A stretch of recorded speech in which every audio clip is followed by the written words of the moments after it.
Apa? Aku tak percaya dengan apa yang kudengar barusan. Abi mabuk. Itu tidak mungkin. Iya Cherika, Abi sudah dites urin dan terbukti 100% mengandung minuman keras. Tidak. Bagaimana bisa Bi? Abi hanya menunduk dan tidak berkata-kata lagi.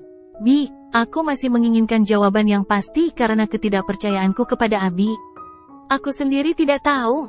Setelah kecelakaan itu Abi pingsan dan tersadar ketika sudah di rumah sakit. Di sana sudah dijaga pihak kepolisian, lalu Abi dipindahkan ke sini. Dengan suara serak Abi bercerita. Kulihat bibirnya bergetar. Bagaimana bisa seperti itu Bi? Kapan Abi meminum barang haram tersebut? Tapi setahuku Abi tidak akan pernah menyentuhnya. Abi tahu mana yang salah dan benar. Aku terdiam sebentar dengan menahan amarah. Tapi bukti sudah di depan mata. Aku kecewa kepada Abi. Dengan nada meninggi aku bersuara. Kenapa Abi melakukan itu?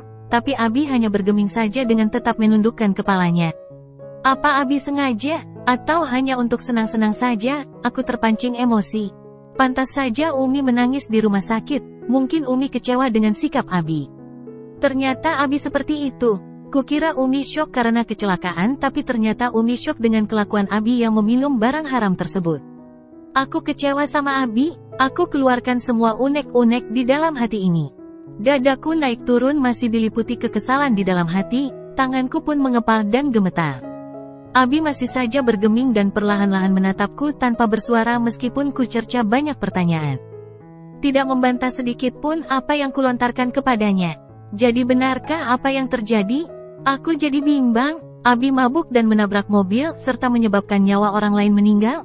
Paman memegangiku ketika aku hendak memukul Abi, ingin kulampiaskan kekesalan ini kepada beliau yang selama ini sangat aku hormati dan kukasihi. Lepaskan Paman. Sabar Cherika, istighfar. Aku adiknya dan lebih mengenalnya dari siapapun, kakakku tidak akan seperti itu. Yang kau katakan tadi tidak benar, Paman bisa menjaminnya. Paman berucap di telingaku, aku masih saja melawan.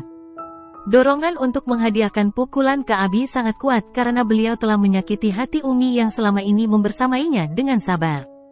Akhirnya tenagaku mengendor karena tangan Paman begitu kuat memegangiku dan Paman pun melepaskan cekalannya, lalu aku duduk kembali dengan tenaga yang sudah terkuras, lemas. Kuatur nafasku dan beristighfar berkali-kali. Kulirik Abi, dia memang terlihat tegar dan seperti tidak bersalah. Pembawaannya tenang sambil menunduk. Tapi kenapa pihak kepolisian menangkapnya? Aku bingung dengan apa yang terjadi. Lama kami terdiam, akhirnya petugas memasuki ruangan kami dan memberitahukan bahwa waktu untuk besuk telah habis. Mereka membawa Abi kembali ke jeruji di kantor ini. Kami bertanya kepada petugas jaga tentang kejadian yang sebenarnya mengenai Abi dan Umi. Ternyata petugas jaga mengarahkan kami kepada kepala polisi. Akhirnya kami menunggu beliau kembali di ruang tamu. Tak berapa lama kepala polisi datang dan menjelaskan kronologi kejadiannya secara lengkap. Aku menyimak dan tidak percaya. Maaf, Pak Polisi, kakak saya tidak pernah sekalipun menyentuh minuman keras, bagaimana itu bisa terjadi? Paman bertanya mewakili penasaran di hatiku. Terbukti bahwa urinnya mengandung alkohol dan itu bukti yang nyata. Kami menangkap orang sesuai bukti yang otentik, kami tidak merekayasanya. Aku terdiam dan masih bingung. Di mana Abi membeli dan meminum barang haram tersebut? Apakah beliau melakukannya tanpa sepengetahuan Umi? Tapi kan mereka kan bersama-sama saat itu. Terus Abi menyetir dalam keadaan mabuk. Abi cari mati saja. Apakah Umi tidak protes? Pikiranku benar-benar ruwet. Pusing memikirkannya. Akhirnya kami permisi, tapi sebelum pulang kepala polisi berucap. Jika bukti sudah jelas maka secepatnya akan dilimpahkan ke pengadilan karena pihak keluarga korban ingin segera diproses dan penabraknya segera dipenjara. Aku terkejut. Iya, biar kasusnya cepat selesai. Aku masih bingung mendengarnya. Makasih Pak infonya. Jika ada apa-apa tolong hubungi kami. Paman bersalaman dengan kepala polisi.